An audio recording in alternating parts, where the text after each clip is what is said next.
Well, some of the activities got me interested in my HB-1B again. So I tried that EK-1C, and it was not that much fun, but I thought I'd go back and try out the latest HB-1B that I bought actually quite a while ago and didn't get to play with much.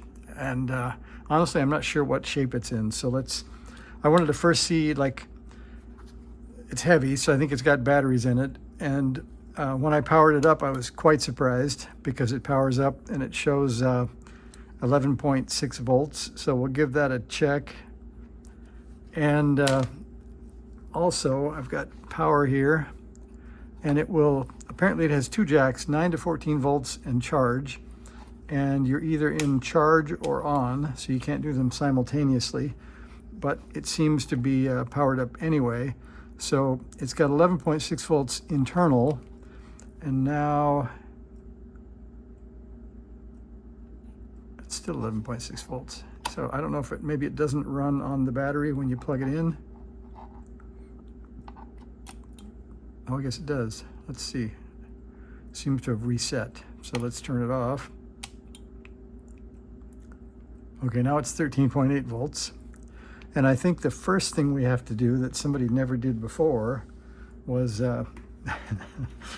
take off the plastic on the window, because we're officially breaking it in. So I'll try not to scratch it, but I'll get this under the edge here and we'll reveal the brand new car. There we are. So we've taken off the protective plastic, so it's officially used now and a lot more readable. Okay, so we know the battery's good. They're supposed to either detect a key or a paddle on power up, so we'll try that. To do that, I guess we need a speaker because they announced their paddle in the speaker. See, that should work. Okay, that sends A. And let's get an antenna going here.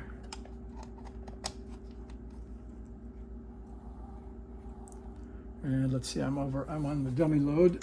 So we'll go to the 30 meter dipole I've got up. Well, the good news is it's hearing something, and variable IF works.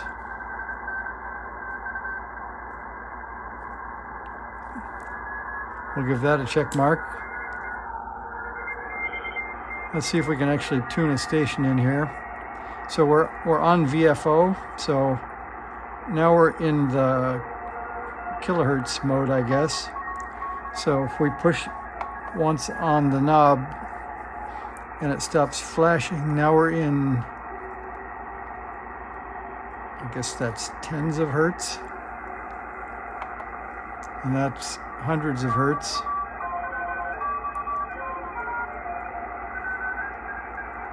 Let's see. Something seems to be wrong with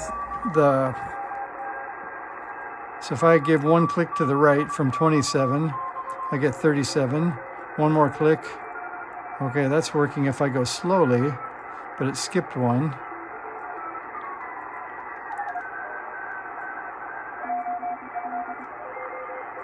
All right, now let's see if we can get that narrowed. So that's not bad. So we'll give that half credit for tuning in 30 meter signals. I also, let's see now, let's go detect our paddle here. So this is a paddle, not a straight key. Okay, so paddle sends an A, and here's that straight key.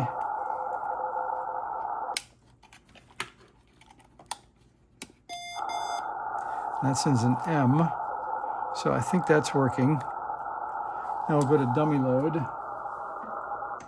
Actually, I kind of planned to go look and see what was in the memories first, but we'll try this. So now we're on the dummy load and we're on the straight key. And I don't have a meter or the scope hooked up. I do have an inline watt meter. So I'll tell you what that does, or I'll show you, I guess. We can look at that up on the scope. So if we hit the key, that looks about like a half a watt. Which I think these are supposed to be 5-watt radios, so that's not a good sign. So it looks like we get to open it up in a couple of minutes. The first thing I wanted to see if I could get rid of, though, is The thing I noticed about the NorCal 40B over here is that I put this big knob on it. It's very smooth and very easy to turn with your thumb. So having a 10-turn pot or digital tuning, this little knob just doesn't make it. So I'm going to borrow the NorCal 40B knob just for a minute and see if I can tune this radio with my thumb. If I can, I think I have one more of these knobs.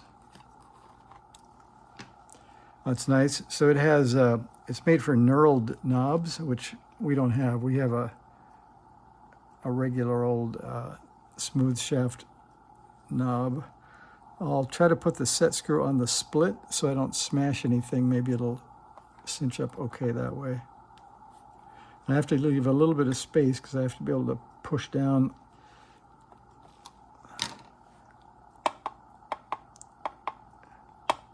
That works. So the push button works. Then let's get it back to tuning mode for a minute.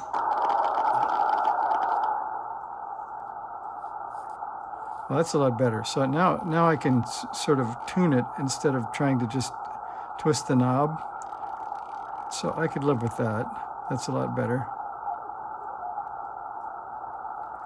Almost like tuning an analog radio that way.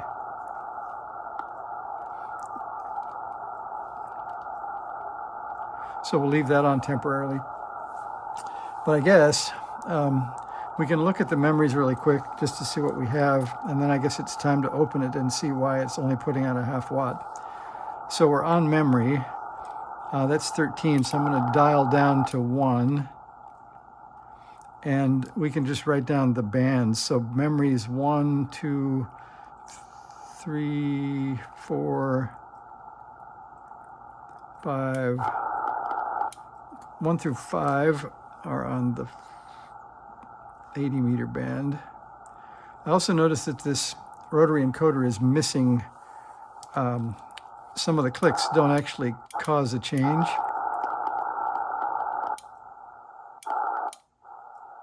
So we'll have to see. Maybe it'll need to get a new rotary encoder, but we'll find out. All right, so from, yeah, see that click there does nothing. That's not good. All right, so we'll go from 5 to 6. 6 is 40 meters. How many of those do we get? 7, 8, 10, 11, 12. Oh, then it went back to 11. Back to 12. A few 12s. Okay, 13 is, so this is 12. 13 is 30 meters. So we can write up here in the list that the rotary encoder is probably bad. And then 14, 15 is 30 meters. And then 16 is 20. 18,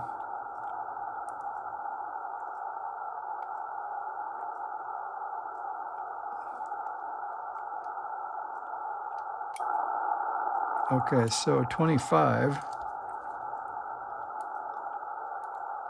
that is all dedicated to 20 meters, and that looked odd. So 26, I don't know what sure that is. Maybe this is shortwave listening, huh? So that's 6.15, whoops. 27 is 9.5. You can tell me in the comments what you find there. I guess it's shortwave listening. 28, I guess that confirms it. I hear some shortwave station there on 11.620. We'll open up the IF.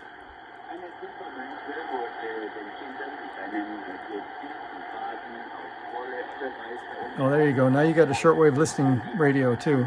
28, 29 is 11.8. I guess you could put your favorite shortwave stations in there.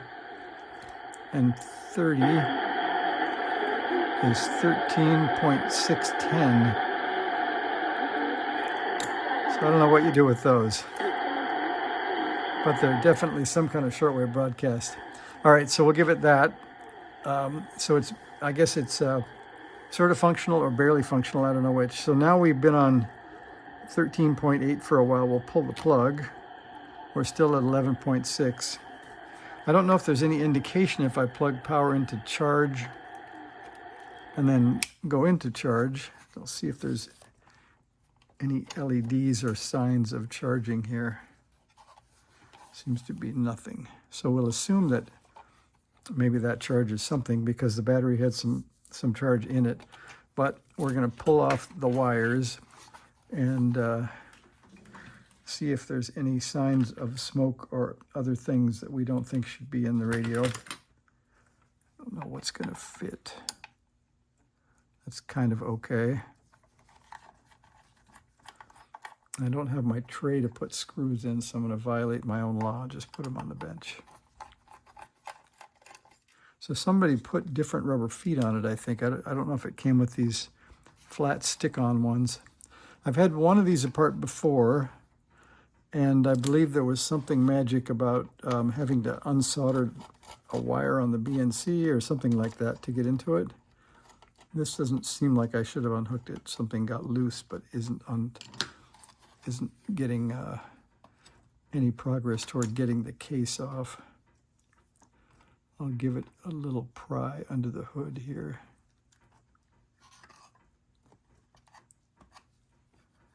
Hopefully not scratching anything. It's very stiff. All right, so that reveals the truth. So it has some kind of a LiPo or something, or maybe a nickel metal hydride, but they look big enough to be something like these. That's about the right size. And these are, I think, 18650s. Yeah, this is an 18650. And I forgot what they are, if they're 3.7 or 4.7, something like that. Anyway, we're going to unplug that and put that aside. And there's your warning label that says 12.6 volts, 2200 milliamp hour. So that's kind of good, and we won't throw it in the trash. And then, I can't remember, I'll have to get my schematic out. I actually found a schematic for these on somebody's GitHub account that is fairly readable. So there is the output transistor. We could put the ohm meter on that and see if it's either opened or shorted, I suppose. It doesn't have any signs of, I guess there is a number on that. All right, we'll look. I don't know what to expect yet, but we'll look. So we'll get out the trusty Klein here and put it on ohms.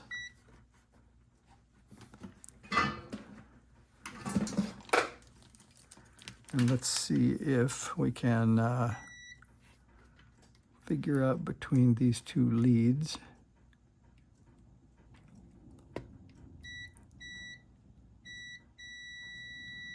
So I'm going to put it on diode check. There we go. We'll see if we have any junctions that will turn on here.